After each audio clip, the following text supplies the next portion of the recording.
भवभीतिभेदनं सुखसम्पदकरुणानिकेतनं व्रतदानतपः क्रियाफलं सहजानन्दगुरुं भजे सदा।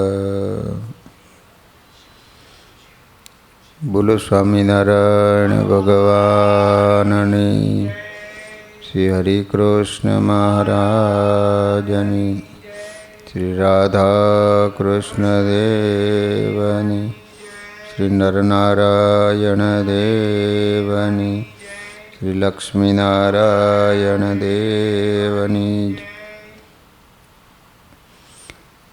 બધા જ હરિભક્તોને ઘણા ભાવથી જય સ્વામિનારાયણ। વાલા ભક્તજનો, આપણે સ્વામિનારાયણ મહાપ્રભુના દિવ્ય લીલા ચરિત્રોની કથા શ્રવણ કરી રહ્યા છીએ। શ્રી હરિએ વિસનગરનો લાલદાસ સુબો સમાધિ કરી આવી અને જમપુરીમાં મોકલો ભગવાનનો ભગત બન્યો છે। બીજે દિવસે લાલદાસે બ્રાહ્મણોની 84 કરી, બ્રાહ્મણોને જમાડ્યા, સત્સંગીઓને પણ જમાડ્યા। પછી એને મહારાજને કહ્યું કે મહારાજ, આ બધા સત્સંગીઓને અમારા શોભારામે નાયત બહાર કરાવ્યા છે, એટલે સૌને પાછા નાયતમાં લેવાનો હુકમ આપી દઉં છું। શોભારામે એ પાપ તો કર્યું, પણ ઉલટું એમ કહ્યું કે સ્વામિનારાયણનો હું આટલો દ્રોહ કરું છું, પરંતુ જો એ ખરેખર ભગવાન હોય તો મને એનું ફળ મળે ને। એટલે સત્સંગીઓ એને પૂછ્યું, તારે શું ફળ જોઈએ છે? તેણે છાતીએ હાથ દઈને કહ્યું, જો એ ભગવાન હોય તો હું 8 દિવસમાં આંધળો થાઉં। એની આવી મૂર્ખાઈ ભરી વાત સાંભળી સત્સંગીઓએ તેને કહ્યું, આંધળા થવાનું શું માગેશ? કાંઈક લાભ થાય એવું માંગને। પણ એ તો મક્કમ જ રહ્યો। આ સાંભળી મહારાજે પૂછ્યું, પછી શું થયું? તે 8 દિવસને બદલે 4 દિવસમાં આંધળો થયો। તે સાંભળી મહારાજ એકદમ બોલી ઉઠ્યા, અરર, અમારે લીધે આંધળો થયો? બહુ ખોટું થયું। આપણે એને ઘેર એને જોવા જવું પડશે। લાલદાસ સુબાને તથા એના ભાણેજ બળદેવને લઈને મહારાજ શોભારામને ઘરે ગયા। બહારથી કહેવરાયું કે સ્વામિનારાયણ તને આશીર્વાદ દેવા આવ્યા છે। તે વખતે જમતો હતો। તેને કહેવરાયું કે સ્વામિનારાયણના આશીર્વાદ મારે જોઈતા નથી, તે જેવા આવ્યા છે ને એવા પાછા જાય। મહારાજે આ સાંભળી હરી હરી બોલતા પાછા વળી ગયા। મહારાજ વિસનગરમાં ત્યાંના સત્સંગીઓને શાંતિ આપવા વિશેષ રોકાવાના હતા, પરંતુ એક દિવસ સવારે એમણે નક્કી કરીને બ્રહ્મચારીને કહ્યું, હમણાં ને હમણાં આપણે નીકળવું પડશે। બ્રહ્મચારી તૈયાર જ હતા, પરંતુ ઉદયકુંવરબા તથા બીજા હરિભક્તોએ મહારાજને પ્રાર્થના કરી, મહારાજ થોડું વધારે રહ્યા હોત ને તો લાલદાસને સત્સંગ પાકો થઈ જાત। મહારાજે કહ્યું, તમારા ભાઈના સંસ્કાર ઉઘડ્યા છે, તમે સહન કર્યું, એનું ફળ એને મળ્યું છે। હવે એને સત્સંગ દ્રઢ થશે અને શોભારામ તમને કાંઈ કરી શકશે નહીં। હવે આજે અમારે નીકળવું જોઈએ। નાજા જોગ્યાને દુઃખ આવ્યું છે, એનું નિવારણ કરાવવા અમારે જવું પડશે। એટલું બોલીને મહારાજ ઊભા થઈ ગયા। બ્રહ્મચારી પણ તૈયાર હતા। મહારાજ ચાલી નીકળ્યા। મહારાજ વઢવાણ પધાર્યા, પણ ભોગાવો 2 કાંઠામાં હતો। મહારાજે બ્રહ્મચારીને કહ્યું કે બ્રહ્મચારી તમે આ કાંઠે આ દેરીમાં રહો અને પૂર ઉતરે ને ત્યારે આવજો. અમે તો તરવૈયા છીએ એટલે હમણાં જ પાર ઉતરી જઈશું. બ્રહ્મચારી જોતા રહ્યા. મહારાજે ભોગાવામાં પ્રવેશ કર્યો. પૂરનો ઘૂઘવાટ ભલભલાની છાતી બેહારી દે તેવો હતો. મહારાજે જાણે ભોગાવામાં પાણી ઉપર ચાલતા હોય ને એમ સડસડાટ સામે કિનારે પહોંચી ગયા. કિનારા ઉપર સૌ જોઈ રહ્યા. મહારાજને વઢવાણના ચોકમાં ત્યાંના ભાણજી મહેતાએ જોયા. એમને લાગ્યું કે આ કોઈક અલૌકિક પુરુષ છે. એટલે મહારાજને એમને પૂછ્યું, આપ ક્યાંથી આવો છો? મહારાજે કહ્યું, અમે વિસનગરથી આવીએ છીએ. અમારા ગુરુજી સાથે હતા તે સામે કાંઠે દેરીમાં રહ્યા છે. જો તરાપો મોકલો તો અહીં આવી જાય. ભાણજી મહેતા વડનગરા બ્રાહ્મણ નાગર હતા, વિચક્ષણ હતા. એને લાગ્યું કે આ પુરુષ જો આવા અલૌકિક દેખાય છે તો એમના ગુરુજી કહેવાય છે. એમણે તરત જ તરાપો સામે કાંઠે મોકલાયો અને બ્રહ્મચારીને તેડી લાવ્યા. બ્રહ્મચારી આવ્યા એટલે ભાણજી મહેતાએ એને પૂછ્યું, ગુરુજી તમારા શિષ્યે અમને તમારા ખબર આપ્યા એટલે તરાપો અમે મોકલ્યો. તમને ખરેખરા શિષ્ય મળી ગયા છે. આ સાંભળી બ્રહ્મચારી શરમાઈ ગયા. એમણે કહ્યું, ભાઈ ગુરુ તો એ છે અને હું તો એનો સેવક છું. તમે જાણો છો એ ગુરુજી કોણ છે? ભાણજી મહેતાને આ સાંભળીને આશ્ચર્ય થયું. સાથે સાથે ગુરુમાં જે નમ્રતા હોવી જોઈએ, શિષ્ય પ્રત્યે જે ભાવના હોવી જોઈએ તે એને મહારાજમાં જોઈ. એને પ્રતીતિ થઈ કે જરૂર બ્રહ્મચારીના એ ગુરુ હોવા જોઈએ. એમણે પૂછ્યું, તમારા ગુરુને મને ઓળખાણ આપો. મારે ઘેર પધાર્યા છે પણ શિષ્ય તરીકે રહ્યા એટલે ઝાઝી જિજ્ઞાસા જાગી નહીં. મને તો ગુરુને તમને મળવાની જિજ્ઞાસા થઈ હતી. બ્રહ્મચારી કહ્યું કે ભાણજી મહેતા, અમારા ગુરુજી સ્વામિનારાયણ ભગવાન સ્વયં છે. પૃથ્વી ઉપર આજે પુરુષોત્તમ પ્રગટ થયા તે જ આ સ્વામિનારાયણ ભગવાન છે. ભાણજી મહેતા આ સાંભળીને આનંદમાં અવાક બની ગયો. જેમની પધરામણી પોતાના ગામમાં પોતાને ઘેર કરાવવા લોકો ઝંખે, એને માટે પડાપડી કરે, પોતાને ત્યાં પધારે એને પોતાનું અતિ સદભાગ્ય માને. તે સ્વામિનારાયણ ભગવાન આજે મારે ત્યાં સામે ચાલીને આવ્યા. તરત જ બ્રહ્મચારીના પગમાં પડી ગયા, હાથ જોડીને કહ્યું, બ્રહ્મચારી મહારાજ આજ બહુ મોટા ભાગ્ય જઈ ગયા. આજે હું ધન્ય બની ગયો છું કે મારે ત્યાં પુરુષોત્તમ નારાયણ સ્વયં પધાર્યા. અંધારામાં વીજળી ઝબૂકી ગઈ. તમે ઓળખાણ ન પાડ્યું હોત ને તો મારા પશ્ચાતાપનો પાર ન રહત. એટલું કહીને મહારાજ પાસે ગયા, સાષ્ટાંગ દંડવત પ્રણામ કર્યા અને હાથ જોડીને કહ્યું કે પ્રભુ તમે તો મને છેતરવાનું કર્યું, પરંતુ આપની કૃપાથી મારા સંસ્કાર જાગ્યા ને આ બ્રહ્મચારીએ મને આપ કોણ છો એ કહ્યું. હવે તો અહીંથી જવા દઈશ જ નહીં. એનો ભાવ જોઈ મહારાજે કહ્યું, જુઓ અમારા ભગત દુઃખમાં આવ્યા છે, એને છોડાવવા માટે અમારે અહીંથી જલ્દી જવું જોઈએ. કાલ સવાર સુધીમાં જો ન પહોંચી અને તો ભગતનો દેહ પડી જશે. ભાણજી મહેતાને આ સાંભળીને આશ્ચર્ય થયું. એણે કહ્યું, પ્રભુ આપ તો આપના ભક્તની અંતરની પ્રાર્થના સાંભળી એની પાસે પહોંચી જાઓ. મારા અંતરમાં પણ એવી ઝંખના થતી હશે એટલે જ આપ પધાર્યા. પણ આપ કહો એ ભક્તને શું દુઃખ આવ્યું છે? મહારાજે વાત શરૂ કરી કે ગઢડા પાસે લાખણકા ગામના નાજા જોગિયા સત્સંગના કારણે ગામના લોકોના દ્વેષથી લાખણકા છોડીને ભડલી ગયા. ત્યાંનો ભાણ ખાચર પણ સત્સંગનો ભારે દ્વેષી. ગઢડા સાથેની તકરારને લીધે અમારી સાથે પણ એને વેર બાંધ્યું. પણ એ પૂરો બ્રહ્મચારી એના બ્રહ્મચર્યના ગુણને લીધે અમને એના દર્શન કરવાની ઈચ્છા થઈ. સ્વામિનારાયણ ભગવાન કે પટલીનો ભાણ ખાંચર હતો ને એ બ્રહ્મચારી હતો. નાજા જોગ્યાને એને ઉપાધિ કરી એટલે ત્યાંથી નીકળીને ભોંયરા ગયા. ભોંયરાના કાઠી દરબાર વાસુર ખાતરનો ગામમાં જબરો કડપ કોઈ ચોરી કરતા કે ખૂન કરતા પકડાયો તો એને બંને ઢીંચણ ભાંગી નાખે. બીજી કોઈ સજા જ ન કરે. બોલો, એક જ સજા, નાનો ગુનો હોય કે મોટો ગુનો હોય, ઢીંચણ ભાંગી નાખવાનું. આવો એ ઘાતકી છે.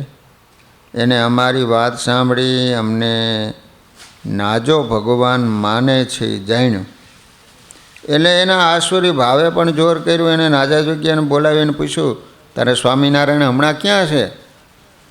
નાજાને ખબર મળ્યા કે અમે વિસનગર ગયા છીએ. એટલે એણે કહ્યું કે મહારાજ હાલ ગુજરાતમાં વિસનગર છે. એ વિસનગર હોય કે ગમે ત્યાં હોય નાજા, તે જો ભગવાન હોય ને તો કાલ સવારે અહીંયા હાજર થઈ જવા જોઈએ, નહીં તો સમજી લેજે કે તારા પણ ઢીંચણ ભાંગી જશે. વાસુર ખાચરે જોરથી કહ્યું. નાજો ધ્રુજી ગયો. એને લાગ્યું કે જરૂર આ અસુર ઢીંચણ ભાંગશે. તે બીજું તો શું બોલે, પણ મનોમન પ્રાર્થના કરવા લાગ્યો. એની પ્રાર્થનાના શબ્દો અમારા કાને પહોંચી ગયા. અમે વિસનગરથી નીકળી ગયા. હવે વખત થોડો છે અને મજલ લાંબી છે, માટે રોકાવાની તાણ કરશો નહીં. ભાણજી મહેતાની આંખમાંથી આંસુ પડવા માંડ્યા. એને લાગ્યું કે દુનિયામાં આવા અસુરો ભક્તોનો સત્સંગનો દ્વેષ કરવા જ પ્રગટ થતા હોય છે. પોતાના આસુરી બળોને પોષવા સત્સંગનો ધ્વંસ કરવાની એમની મુરાદ મોડી પડતી નથી. ઇતિહાસે આવા અસુરોની નોંધ લીધી. એનો નાશ થયો છે એ પણ નોંધ્યું છે. છતાં ઇતિહાસના પાના પોતાની કારકિર્દીથી કોરા ન રહી જાય તે જોવા માટે એમની પ્રવૃત્તિઓ તેઓ સતત ચાલુ જ રાખતા હોય છે. ભાણજી મહેતાએ મહારાજને કહ્યું કે પ્રભુ, આપ રસોઈ જમીને ખુશીથી પધારો. આ કામમાં અમારાથી આડા ન અવાય.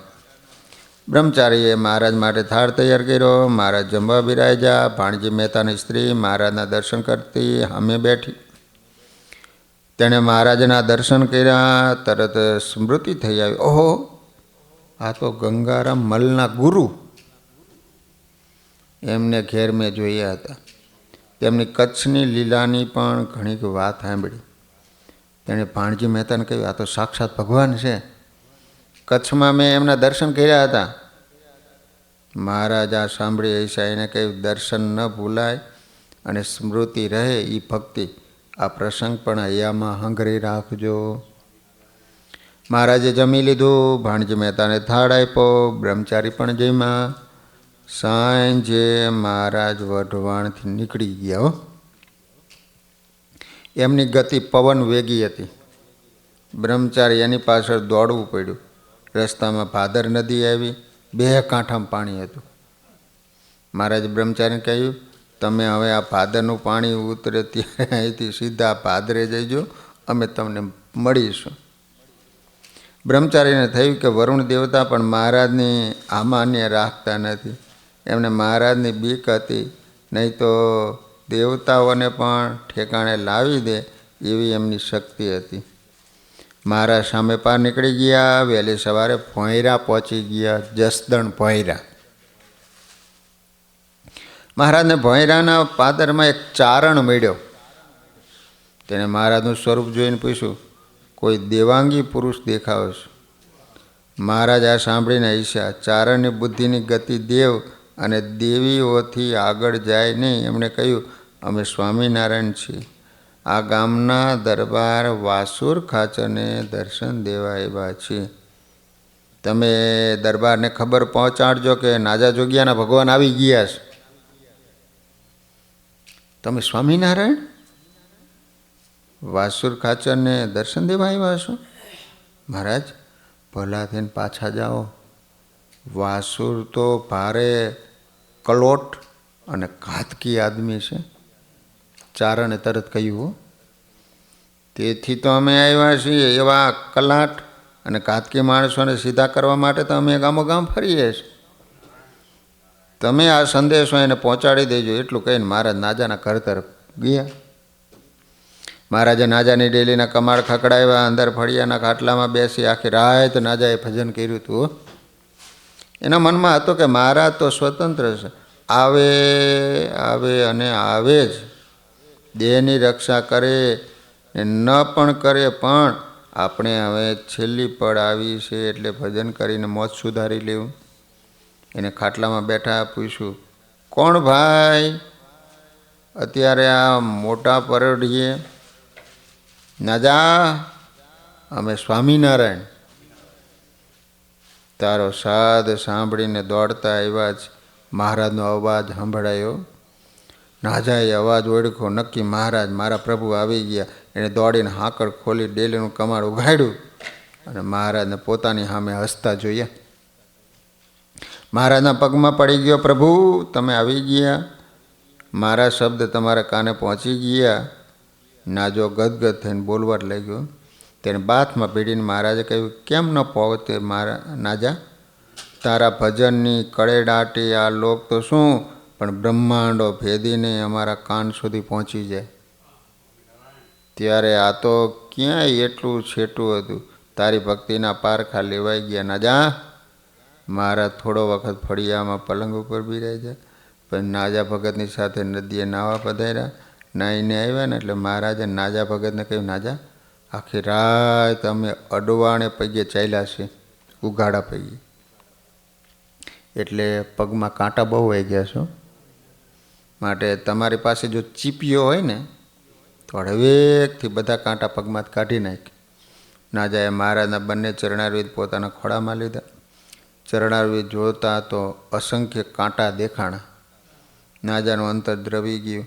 તેણે કહ્યું, પ્રભુ, મારા જેવા છેલ્લી કોટીના ભગત માટે આટલું દુઃખ આપે સહન કર્યું. મારો દેહ પડી જાત તો હું ધામમાં જાત, પણ આપે શા માટે આટલું કષ્ટ લીધું? અમારું એ અનાદિનું વિરુદ્ધ છે, અમે ભક્તો માટે દેહ ધરીએ છીએ. મહારાજ એને માથે હાથ ફેરવતા કહ્યું. એટલામાં નાજાની માએ બ્રાહ્મણ પાસે બાજરાનો રોટલો અને કરલીની ભાજી તૈયાર કરાવી હતી. રસોઈ તૈયાર થઈ ગઈ એટલે એને બહાર આવી કહ્યું, મહારાજ થાળ તૈયાર થઈ ગયો. મહારાજ તરત ઉઠ્યા, બાજોટ ઉપર બિરાજ્યા. બ્રાહ્મણ થાળ તૈયાર કરીને લાવ્યો. મહારાજ નાજાના પ્રેમનો થાળ ભાવથી જમ્યા. હો, નાજે સામે બેસીને પવન નાખતો તો મહારાજે ચડવું કર્યું. પછી નાજાને કહ્યું, નાજા, તું જમી લે, પછી આપણે દરબારમાં જઈએ. નાજા જોગ્યા મહારાજને લઈ વાસુર ખાચરની ડેલીએ આવ્યા. વાસુર ખાચરની ડેલીએ દોઢીએ ડાયરામાં બેઠા છે. ત્યાં નાજા જોગ્યા એને કહ્યું, બાપુ, એ બાપુ, મારા ભગવાન સ્વામિનારાયણ આવી ગયા, જુઓ મારી ભેગા છે. વાસુર આ સાંભળીને તરત ઊભો થઈ ગયો. એને કહ્યું, હા, મને ચારણે ખબર આપ્યા, નાજા, તારા ભગવાન સાચા. એટલામાં મહારાજને કાને અંદરથી દુઃખની ચીચિયારીઓ સંભળાણી. તેણે દરબારને પૂછ્યું, બાપુ, આ શું સંભળાય છે? વાસુરે હસતા હસતા કહ્યું, આ તો અમારા ગામમાં જે ચોરી કરે, અનીતિ કરે, અધર્મ કરે, એને સજા થઈ છે એની વેદનાના અવાજ છે. એવા ગુનેગારોને અમે ઢીચણ ભાંગી નાખ્યા છીએ. પછી ઘામાં પાટાપિંડી કરો કે નહીં? મહારાજે પૂછ્યું. એવું કરવું હોય તો પછી ઢીચણ શું કામ ભાંગીએ? એ તો ઘા ઉડે, સડે, જીવડા પડે અને અંતે કમોતે મરે. વાસુર ખાચરે ઠાવકાઈથી કહ્યું. આ સાંભળી મહારાજને કંપારી છૂટી. એને દરબારને કહ્યું, બાપુ, તમે રાજા છો, તે ગુનેગારોને સજા કરવી વ્યાજબી, પણ રાજનીતિ પ્રમાણે જેવો ગુનો એવી સજા હોવી જોઈએ. રાજનીતિ છોડી તમે તમારા મનમાં ફાવે એવી સજા કરો, એમાં તો તમે પ્રભુના ગુનેગાર થાઓ છો. એ પાપની સજા તમારે યમરાજના દરબારમાં ભોગવવી પડશે. વાસુર ખાચર આ સાંભળી લૂચું હસ્યા. એણે કહ્યું, તમે ભગવાન ભલે રહ્યા, પણ હું તમારો ભગત નથી. જમપુરથી બીવી બીજા એવી બીક રાખીએ તો રાજ જ ન થાય. મહારાજને આ સાંભળીને એની દયા આવી. એને લાગ્યું કે ઉપદેશથી આ માનશે નહીં, એને અનુભવ કરાવો જ રહ્યો. એને વાત્સુર ખાચર તરફ દ્રષ્ટિ કરી, તરત ત્યાં ઢળી પડ્યા. એના બધા ફેરીઓ આ જોઈને બી ગયા. એને પૂછ્યું, બાપુને શું થયું?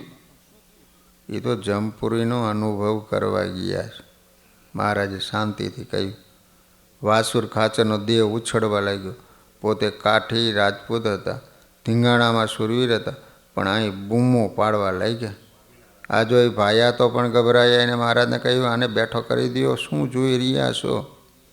મહારાજે થોડી વાર એના તરફ દ્રષ્ટિ કરી, જાગ્રત થઈ ગયો. તરત મહારાજના ચરણારવિંદમાં પડી ગયો. પ્રાર્થના કરતાં કહ્યું કે પ્રભુ, તમે ભગવાન સાચા, જમપુરી સાચી. હું અનુભવ કરીને આવ્યો. આપે મને છોડાયો ન હોત ને તો મોત પાસે દેખાતું હતું. મહારાજે કહ્યું, ખાચર, આજે તમે જોયું તે ત્યાં ભોગવવું પડશે. એટલું જ નહીં, બીજા જન્મમાં પણ જેને જેને તમે ત્રાસ આજે આપ્યો છે ને એનો ત્રાસ તમારે ખમવો પડશે. ભગવાનનો કાયદો ખોટો નથી. તેમાંથી કાં ભગવાન બચાવે, કાં એના સંત બચાવે. વાસુરે હાથ જોડી દીધા અને કહ્યું કે પ્રભુ, હું શું કરું? આ બધાને હમણાં છોડી દો. એમને સૌને ઘરે પહોંચાડી દો. એમની સારવાર કરવા બંદોબસ્ત કરો. પ્રજા તો રાજાનું સંતાન કહેવાય. વાસુર ખાચરે અત્યાર સુધી આવા શબ્દો સાંભળ્યા નહોતા. એને મહારાજના શબ્દોમાં કરુણાનો ભાવ દેખાયો. એને લાગ્યું કે જેમ ભગવાન ભક્તવત્સલ હોય એમ રાજાએ પ્રજા વત્સલ થવું જોઈએ. એને કહ્યું, મહારાજ, હમણાં જ બધો બંદોબસ્ત કરું છું. પછી મહારાજે કહ્યું, ચાલો આપણે એમને દર્શન દેવા જઈએ. એમ કહી મહારાજ ઉઠ્યા. વાસુર ખાચર અને નાજા જોગ્યા પણ ભેગા નીકળ્યા.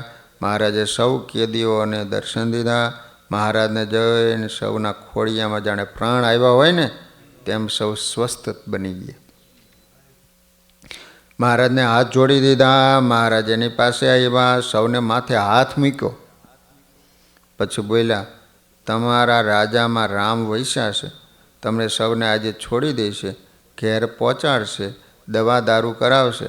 પણ રાજાના ધર્મ પાડે એમ તમારે પણ પ્રજા તરીકે પ્રજાના ધર્મ પાડવા પડે. ચોરી, લૂંટ કે અનીતિનો ધંધો છોડી દેવો પડે. એટલું કરશો તો સૌ સુખી થશો.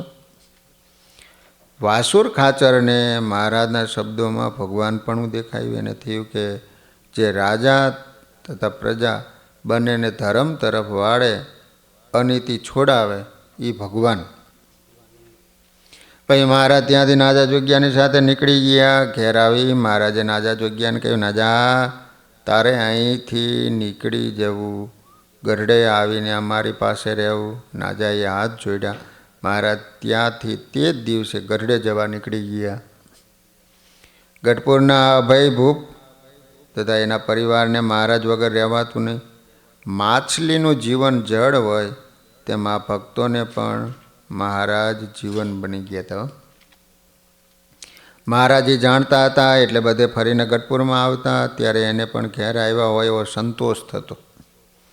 ઉત્તમ કુમારે પણ કિશોર અવસ્થા પ્રાપ્ત કરી હતી. એમની અને અભય ભૂપની મહારાજ પ્રત્યેની ભક્તિના ભાવ પ્રસંગે દેખાતા. સમગ્ર પરિવારે પોતાના ઘરાસની તમામ ઉપજ શ્રી હરિ અને ભક્તોની સેવામાં અર્પણ કરી દીધી હતી. પોતાને માટે કાંઈ પણ ખર્ચ કરવામાં એમને અત્યંત સંકોચ થતો. એવી એમની નિરાળી ભક્તિથી શ્રી હરિ દૂર દેશાંતરથી ખેંચાઈને અહીં આવી જતા. પોતાને માટે ખર્ચો કરવો હોય તો સંકોચ થતો, પણ ભગવાન સંતો ભક્તોના માટે છૂટું મૂકી દીધું.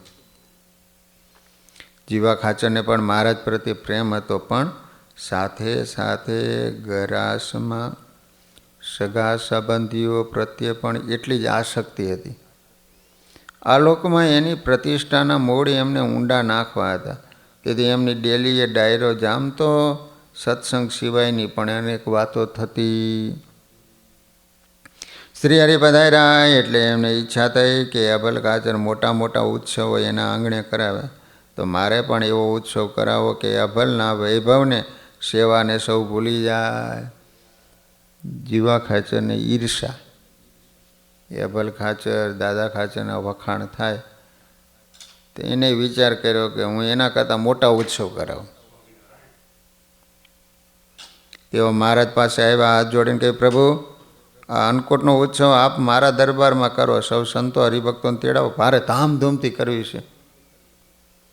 મહારાજ એનો ભાવ કળી ગયા, છતાં એમને એમની રીત પ્રમાણે સત્સંગ કરાવી, એના અંતરમાં સત્સંગ મુખ્ય થાય એ ભાવનાથી મહારાજે કહ્યું, ભલે તમારી ઈચ્છા છે તો બધે કંકોત્રીઓ લખી દઈએ. જીવા ખાચરને મહારાજે ઉત્સવ કરવાની હા કહી દીધી. આનંદ થયો. જીવા ખાચરનો ગામમાં કડપ ઘણો હતો. તે ગામમાં નીકળતા ત્યારે કોઈ એલફેલ બોલી શકતું નહીં. ચોર ચકાર ગામમાં ટુકડા આવતા જ નહીં. એમને જ્યારે દીપોત્સવી અને અન્નકૂટનો ઉત્સવ કરવાનું થયું ને, ત્યારે એમણે ગામના મહાજનને પોતાના દરબારમાં બોલાવ્યા. મહાજનને કોઈને સત્સંગ નહીં, સૌ શ્રાવક હતા. પરંતુ મહારાજના દર્શનથી મહારાજ પ્રત્યે એમને ભાવ હતો, છતાં મમત્વને લીધે પોતાના પંથને વળગી રહેતા. જીવા ખાચરના દરબારમાં સૌ આવ્યા ત્યારે જીવા ખાચરે એને કહ્યું, જુઓ, આપણા દરબારમાં દીપોત્સવી અને અન્નકૂટના ઉત્સવો કરવાના છે. મહારાજે દેશાંતરથી સંતો હરિભક્તોને તેડાવ્યા છે, માટે તમારે સૌએ સેવામાં તૈયાર રહેવું પડશે. ગામના મુખ્ય હોય ને એને બોલાવીને આવું કીધું.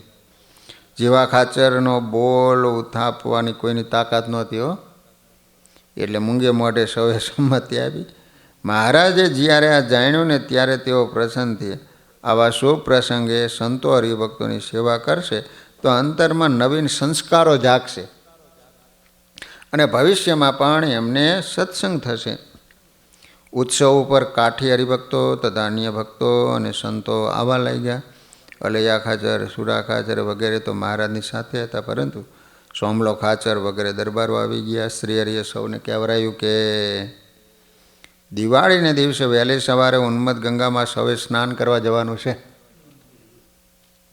કાઠી હરિભક્તો પોતાના ઘોડા શણગારીને તૈયાર રાખે. સવારી મોટી નીકળશે.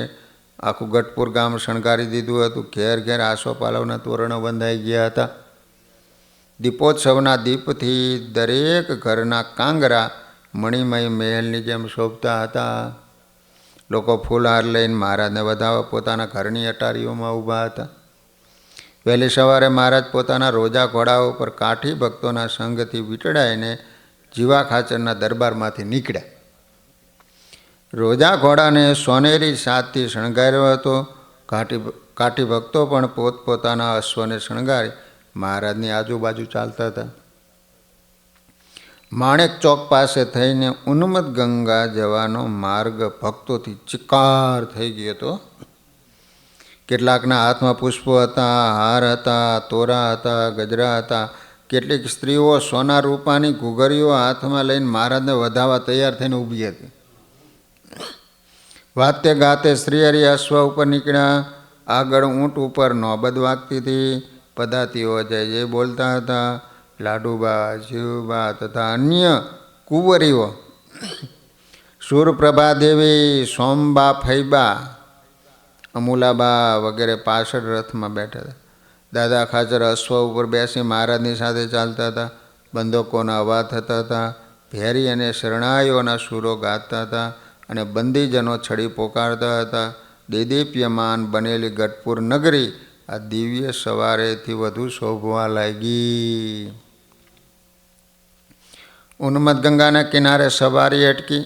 શ્રીહરિ અશ્વ ઉપરથી નીચે ઉતર્યા. સૌને આજ્ઞા કરી, પ્રથમ અમે આ ગંગામાં સ્નાન કરીશું, પછી સંતોને ઓવારે સ્નાન કરશે, ત્યારબાદ હરિભક્તો તથા સ્ત્રીઓએ પોતપોતાની મર્યાદામાં રહીને સ્નાન કરવું, કોઈએ ધક્કામુક્કી કરવી નહીં. આ પ્રમાણે શ્રીહરિનો આદેશ સાંભળી સૌ સંતો અને ભક્તો શ્રીહરિની જળ ક્રીડાના દર્શન માટે ઉત્સુક બની ગયા.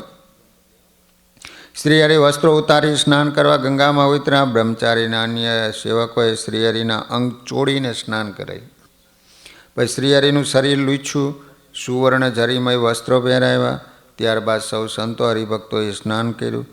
તે પછી સવારી ગામમાં પ્રવેશી બાપુ એભલ ખાચરે પ્રાર્થના કરી, મહારાજ દરબારમાં વધારો, અમારે આ શુભ દિવસે આપની પૂજા કરીને પાવન થવું છે. શ્રીહરિ સમગ્ર સવારી સાથે એભલ બાપુના દરબારમાં પધાર્યા. અભય રાજાએ અને ઉત્તમ કુમારે મહારાજની કેસર મિશ્રિત ચંદનથી પૂજા કરી, અત્તરનો છંટકાવ કર્યો. મહારાજને જરિયાની વસ્ત્રો આભૂષણો ધરાવ્યા. પછી સૌ સંતની પૂજા કરી એમને પણ વસ્ત્રો ઓઢાડ્યા. પછી મહારાજ જીવા ખાચરના દરબારમાં પધાર્યા. અહીં રસોઈ તૈયાર હતી. મહારાજ માટે બ્રહ્મચારીએ થાળ તૈયાર કર્યો. મહારાજ જમ્યા હો. પછી સૌ સંતો હરિભક્તોને પોતે પીરસીને જમાડ્યા. જીવા ખાચરે પણ મહારાજની કેસર, ચંદન, અત્તર વગેરે સામગ્રીઓથી પૂજા કરી. ભારે ભારે વસ્ત્રો અને કિંમતી આભૂષણો ભેટ ધર્યા. પછી સૌ સંતોની પણ પૂજા કરીને સૌને વસ્ત્રો ઓઢાડ્યા. મહારાજ જીવા ખાચરની સેવાથી પ્રસન્ન થઈ ગયા. એને કહ્યું, કૃપણનું ધન હોય તે પૃથ્વીમાં દટાયેલું રહે છે. લોભિયા હોય ને એનું ધન પૃથ્વીમાં દટાયેલું રહે, અને મર્યા પછી સર્પ થઈને એ ધનની આજુબાજુ ફેર્યા કરે. જ્યારે અત્યારે આવા રાજવીઓ ભક્તો પોતાનું સર્વસ્વ અમને અર્પણ કરીને ભક્તિ કરે, જે મોક્ષના માર્ગમાં વપરાય એ જ સાચી મૂડી ગણાય. એટલું કહીને મહારાજે પોતાને ધરાવેલા કિંમતી વસ્ત્રો, આભૂષણો પાસે બેઠેલા મયારામ ભટ્ટને આપ્યા. કાઠીઓ તે જોઈને અંદર એકબીજાની સામું જોવા લઈ ગયા. તે જોઈ મહારાજ હૈસાને પછી એને કહ્યું, સાંભળો, અમારી પાસે જે વસ્તુ આવે છે ને એ અમે મયારામ ભટ્ટને આપીએ છીએ. એમની વૃત્તિમાં અમારી મૂર્તિ સિવાય બીજું કાંઈ જ નથી. તેથી આવા ભારે ભારે વસ્ત્રો અને આભૂષણોમાં એ લોભાય એવા નથી. એ તો આ બધું અમારું જાણી ખંતથી સાચવવાની સેવા કરે છે. મહારાજે આ ખુલાસો કર્યો, તેથી કાઠી ભક્તો રાજી થયા. થોડી વાર પછી મહારાજ બોલ્યા, મયારામ ભટ્ટ કેવળ સારા પદાર્થોમાં બંધાતા નથી એટલું નથી, પરંતુ નવયુવાન રમણીય સ્ત્રીમાં પણ તેમની વૃત્તિ કદી જતી નથી. એવા એ બ્રહ્મચર્યનિષ્ઠ છે. 20 વર્ષની ઉંમરે વિધુર થયા હતા. પછી લગ્ન કરવાની ઈચ્છા તો નહોતી, પરંતુ સગાવાલાના આગ્રહથી તેઓ રામાનંદ સ્વામીને આજ્ઞા લેવા લો જ આવ્યા. અહીં સ્વામી સભામાં ઉપદેશની વાતો કરતા હતા. મયારામ ભટ્ટે સ્વામીને બોલતા સાંભળ્યા, કોઈ મુમુક્ષુએ લગ્નના 3 ફેરા ફેર્યા હોય, પણ જો મારું માને તો હું એને 4થો ફેરો ફરવા ન દઉં. ફક્ત આ શબ્દો સાંભળી સ્વામીની મરજી સમજી ગયા. મહારાજને ગઢપુર અત્યંત પ્રિય હતું. દાદા ખાચરના દરબારમાં રહેવું મહારાજને ગમતું. વાસુદેવ નારાયણના ઓરડાની બાજુમાં દાદા ખાચરનો ઓરડો હતો. બાપુ એભલ ખાચર તથા માતા સોમાદેવીની ગોદમાં ઉછરેલા આ મુક્ત રાજને પોતાનું સામીપ્ય આપવા મહારાજ ઈચ્છતા. બંને ઓરડા વચ્ચેની દિવાલમાં એક દ્વાર હતું. મહારાજ ત્યાં બિરાજતા. વાસુદેવ નારાયણના ઓરડામાં પુરુષો બેસતા અને દાદા ખાચરના ઓરડામાં સ્ત્રીઓ બેસતી. આ રીતે મહારાજના દર્શન બંને ઓરડામાં બેઠેલા ભક્તોને થતા. છતાં સ્ત્રી પુરુષની અને સાધુઓની મર્યાદા સચવાતી. મહારાજ પ્રાગી દવે પાસે કથા વંચાવતા અને રોજ રાત્રે મોડે સુધી ધર્મ, જ્ઞાન, વૈરાગ્ય અને મહાત્મ્ય સહિત ભક્તિની વાતો કરતા. મહારાજ સભામાં કથા દરમિયાન સૌને સાવધાન રાખતા. જો કોઈને ઝોલું આવે ને તો મહારાજ એને હોપારીનો બેરખો મારી જાગૃત કરી દેતા. જેના ઉપર બેરખો પીડ્યો હોય એને બેરખો ઊભા થઈને મહારાજને આપી આપવા, આવો નિયમ કરેલો. એ પ્રમાણે સ્ત્રીઓની સભામાં પણ જીવુબાને મહારાજે એ પ્રમાણે આજ્ઞા કરી હતી. કથા પ્રસંગમાં ઇન્દ્રિયોની વૃત્તિ એકાગ્ર થાય તો તો જ અંતઃકરણ સ્થિર થાય અને કથામૃતનો રસ અંતરમાં સ્થિર થાય. બ્રહ્માનંદ સ્વામીને કથા પ્રસંગમાં ઝોલું આવ્યું. મહારાજે એમને બેરખો માર્યો. સ્વામી ઝબકી ગયા. તેમણે મહારાજને પૂછ્યું, મહારાજ મને કેમ બેરખો માર્યો? તમે ઝોલું ખાધું એટલે નિયમ એટલે નિયમ. મહારાજે કહ્યું, પણ મહારાજ હું તો આંખો મીચીને આપની મૂર્તિના કીર્તનોની પંક્તિઓ રચતો હતો. સ્વામીએ તરત કહ્યું. મહારાજ એમની આ યુક્તિથી હૈસા એમને કહ્યું, તો બોલો એ કીર્તનની પંક્તિઓ. એક શરત મહારાજ, હું બોલાવું ને સભા ઝીલે. સ્વામીએ કહ્યું, બધું કબૂલ, પણ તમે શરૂ કરો. મહારાજે ઉતાવળથી કહ્યું. બ્રહ્માનંદ સ્વામીએ શરૂ કર્યું. તારો ચટક રંગીલો છેડલો અલબેલા રે, કાંઈ નવલ કસુંબી પાગ રંગના રેલા રે. સભાએ આ પંક્તિ ઝીલી. શીઘ્ર કવિ બ્રહ્માનંદ સ્વામીએ બીજી પંક્તિ રચી દીધી. શિર અજબ કલંગી શોભતી અલબેલા રે, હૈડામાં રાખ્યા લાલ રંગના રેલા રે. સ્વામીની શીઘ્ર કવિત્વ શક્તિ ઉપર મહારાજ મુગ્ધ થઈ ગયા. એમણે કહ્યું, સ્વામી અમારી ભૂલ થઈ ગઈ. અમારા સ્વરૂપનું અખંડ ચિંતન કરતાં તમારા જેવા સાધુનો અપરાધ થઈ ગયો. સ્વામી એકદમ બોલી ઉઠ્યા, ના રે ના મહારાજ, આપને કેમ ભૂલ થાય? એ તો અમારો ચારણી જીવ. તેથી એક પંક્તિ સભાજનો ઝીલે ત્યાં બીજી પંક્તિની રચના કરી દઈએ. મહારાજ એમના નિષ્કપટ ભાવથી પ્રસન્ન થયા. બીજે દિવસે મુક્તાનંદ સ્વામીને ઝોલું આવ્યું. મહારાજે એના ઉપર પણ બેરખો ફેંક્યો. સ્વામી ઝબકી ગયા. એકદમ ઊભા થઈ મહારાજને પગે લાગી બેરખો આપી આવ્યા. મહારાજે એમને કહ્યું, સ્વામી માફ કરજો, તમે તો અમારા પણ ગુરુ છો, પણ જો અમે પક્ષપાત કરીએ તો દ્રઢતાપૂર્વક કોઈ નિયમ પાડે નહીં. સ્વામીએ કહ્યું, મહારાજ નિયમના બંધનો સૌએ, પછી એ નાનો હોય કે મોટો, સ્વીકારવા જ જોઈએ, તો જ મુમુક્ષુ જીવોનું કલ્યાણ થાય. મહારાજ આ સાંભળી રાજી થયા. એ સાંજે મુકુંદ બ્રહ્મચારી સભામાં ઊંઘવા માંડ્યા. મહારાજની બાજુમાં બેઠા હતા. સૌની નજર એના ઉપર પડી. ઘસઘસાટ ઊંઘતા હતો. બ્રહ્મચારીના નાકમાંથી જોરદાર અવાજ નીકળવા લાગ્યો. અમુકને નસકોરા બહુ બોલે. તેથી સભામાં વિક્ષેપ થતો દેખાયો. બ્રહ્માનંદ સ્વામી તરત કહે, મહારાજ તમારા સેવક તમારી બાજુમાં ગાઢ નિદ્રાનું સુખ લે, એમને માથામાં બેરખો લગાવો એટલે નિયમ હચવાય. મહારાજે કહ્યું, એ તો અમારી સેવામાં છે, ઊંઘતા નથી. બ્રહ્માનંદ સ્વામી હૈસા એણે કહ્યું, મહારાજ આખી સભા સાક્ષી છે. તાજી પાડી જન્મેલી ગાંગરતી હોય ને એટલા જ નસકોરા બોલે, અને પાછા તમે કહો ઊંઘતા નથી. પણ આપ ભગવાન છો, સત્ય સ્વરૂપ છો, એટલે જૂઠું બોલો એવું તો અમારાથી કહેવાય નહીં, પરંતુ પક્ષપાત કરો છો એવું તો કહેવાય. મહારાજે કહ્યું, હમણાં તમને અમારા વચનની પ્રતીતિ થશે. એમ કહીને મહારાજ બ્રહ્મચારીના માથામાં બેરખો માર્યો. બ્રહ્મચારી ઝબક્યા અને તરત મહારાજને ગાદી શોધતા ઉંચકીને દોડ્યા. સભા આશ્ચર્યવત આ જોઈ રહી. પછી મહારાજે કહ્યું, બ્રહ્મચારી આ શું કરો છો? મહારાજના આ શબ્દોથી બ્રહ્મચારી જાગી ગયા અને ફોંઠા પડી ગયા. પણ તરત એને કહ્યું કે મહારાજ, જ્યાં આપ બિરાજમાન થયા હતા ત્યાં એકાએક આગ લાગી એવું મને દેખાયું, એટલે આપને લઈને હું દોડ્યો.